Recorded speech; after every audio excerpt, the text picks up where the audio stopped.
By now, you've seen a couple different learning algorithms, linear regression and logistic regression. They work well for many problems, but when you apply them to certain machine learning applications, they can run into a problem called overfitting that can cause them to perform very poorly. What I'd like to do in this video is explain to you what is this overfitting problem, and in the next few videos after this, we'll talk about a technique called regularization that will allow us to ameliorate or to reduce this overfitting problem and get these learning algorithms to maybe work much better. So what is overfitting? Let's keep using our running example of predicting housing prices with linear regression, where we want to predict the price as a function of the size of the house. One thing we could do is fit a linear function to this data, and if we do that, maybe we get that sort of straight line fit to the data. But this isn't a very good model. Looking at the data, it seems pretty clear that as the size of the house increases, the housing prices plateau or kind of flattens out as we move to the right. And so this algorithm doesn't fit the training set very well, and we call this problem underfitting. And another term for this is that this algorithm has high bias. Both of these roughly mean that it's just not even fitting the training data very well. The term bias is kind of a historical or technical one, but the idea is that if we're fitting a straight line to the data, then it's as if the algorithm has a very strong preconception or a very strong bias that housing prices are going to vary linearly with their size. And despite the data to the contrary, despite the evidence to the contrary, its preconceptions still, or bias still causes it to fit a straight line, and this ends up being a poor fit to the data. Now, in the middle, we could fit a quadratic function to the data, and with this data set, we fit a quadratic function, maybe we get that kind of curve, and that works pretty well. And at the other extreme would be if we were to fit, say, a fourth order polynomial to the data. So here we have 5 parameters, theta 0 through theta 4. And with that, we can actually fit a curve that passes through all 5 of our training examples. We might get a curve that looks like this, that on the one hand seems to do a very good job fitting the training set, as it passes through all of my data at least, but this is sort of a very wiggly curve, right? Sort of going up and down all over the place, and we don't actually think that's such a good model for predicting housing prices. So this problem we call overfitting, and another term for this is that this algorithm has high variance. The term high variance is another sort of historical or technical one, but the intuition is that if we're fitting such a high order polynomial, then the hypothesis can fit, it's almost as if it can fit almost any function, and the space of possible hypotheses is just too large, or it's too variable, and we don't have enough data to constrain it to give us a good hypothesis. So that's called overfitting. And in the middle, there isn't really a name, but I'm just going to write, just right, where a second degree polynomial, a quadratic function, seems to be just right for fitting this data. To recap a bit, the problem of overfitting comes when, if we have too many features, then the learned hypothesis may fit the training set very well. So your cost function may actually be very close to 0, or maybe even 0 exactly.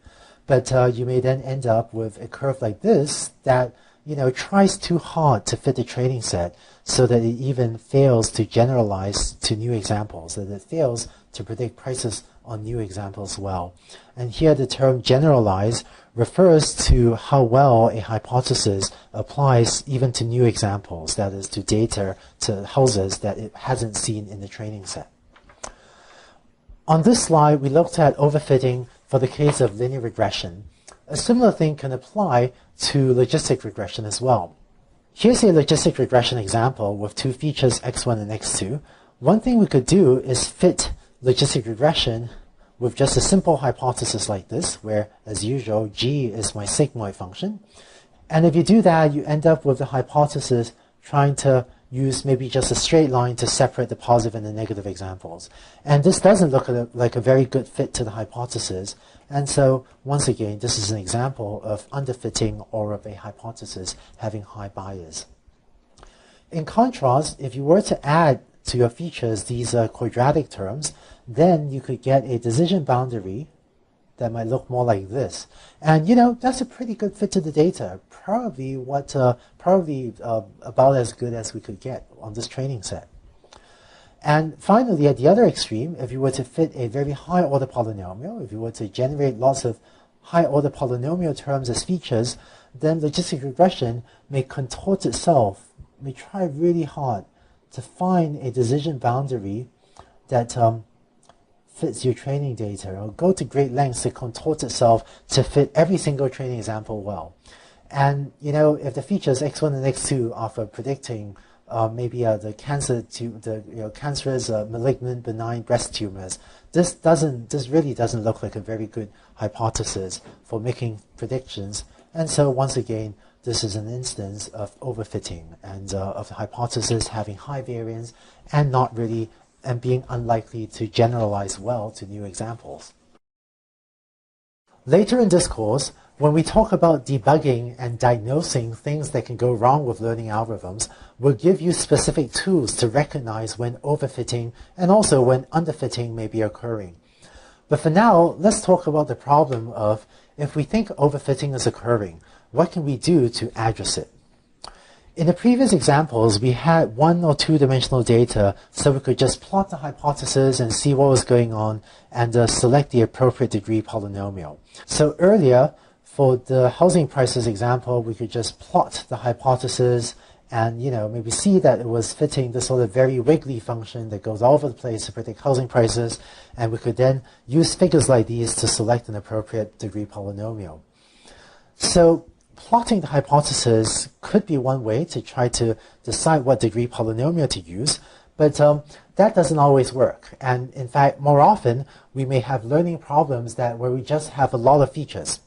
And there is not just a matter of selecting what degree polynomial, and in fact, when we have so many features, it also becomes much harder to plot the data and becomes much harder to visualize it, to decide what features to keep or not. So concretely, if we're trying to predict housing prices, sometimes we can just have a lot of different features, and all of these features seem, maybe they seem kind of useful. But if we have a lot of features and very little training data, then overfitting can become a problem. In order to address overfitting, there are 2 main options for things that we can do. The first option is to try to reduce the number of features. Concretely, one thing we could do is manually look through the list of features and use that to try to decide which are the more important features, and therefore which are the features we should keep and which are the features we should throw out. Later in this class, we'll also talk about model selection algorithms, which are algorithms for automatically deciding which features to keep and which features to throw out. This idea of reducing the number of features can work well and can reduce overfitting. And when we talk about model selection, we'll go into this in much greater depth. But the disadvantage is that by throwing away some of the features is also throwing away some of the information you have about the problem. For example, maybe all of those features are actually useful for predicting the price of a house, so maybe we don't actually want to throw some of our information or throw some of our features away.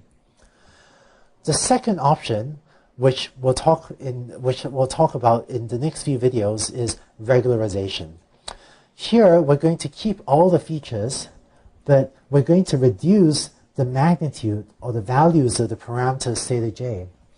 And this method works well, we'll see, when we have a lot of features, each of which contributes a little bit to predicting the value of y, like we saw in the housing price prediction example, where we could have a lot of features, each of which are somewhat useful, so maybe we don't want to throw them away. So this describes the idea of regularization at a very high level, and I realize that all of these details probably don't make sense to you yet, but in the next video we'll start to formulate exactly how to apply regularization and exactly what regularization means, and then we'll start to figure out how to use this to make our learning algorithms work well and avoid overfitting.